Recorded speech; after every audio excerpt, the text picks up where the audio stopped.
Shalom everybody. Today is part 49 of reading the Bible, and we're reading Exodus 1. Israel increases greatly in Egypt. These are the names of the sons of Israel who came to Egypt with Jacob, each with his household: Reuben, Simon, Levi, and Judah; Issachar, Zebulun, and Benjamin; Dan and Naphtali, Gad and Asher. All the descendants of Jacob were 70 persons. Joseph was already in Egypt. Then Joseph died, and all his brothers and all that generation. But the people of Israel were fruitful and increased greatly. They multiplied and grew exceedingly strong, so that the land was filled with them. Pharaoh oppresses Israel.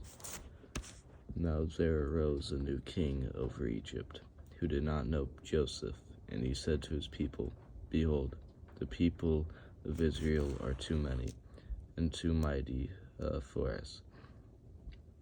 Come, let us deal shrewdly with them, lest they multiply, and if war breaks out, they join our enemies and fight against us and escape from the land."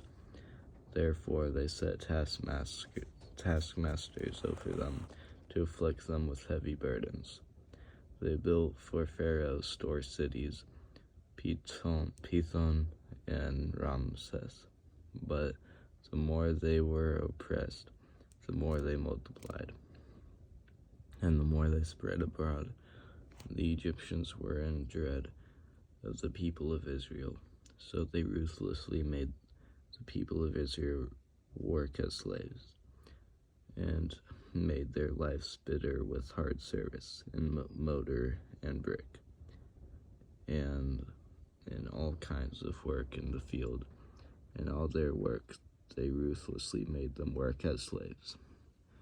Then the king of Egypt said to the Hebrew midwives, one of whom was named Shepphar,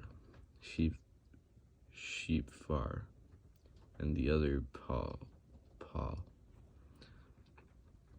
"When you serve as midwife to the Hebrew woman and see them on the birth stool, if it is a son, you shall kill him, but if it is a daughter, she shall live."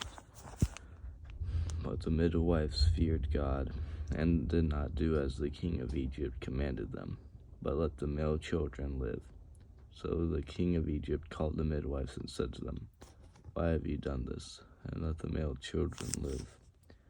The midwives said to Pharaoh, "Because the Hebrew women are not like the Egyptian woman, for they are vigorous and give birth before the midwives come to them."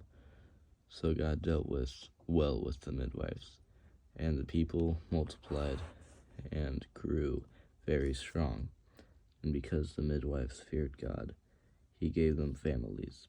Then Pharaoh commanded all his people, "Every son that is born to the Hebrews you shall cast into the Nile, but you shall let every daughter live."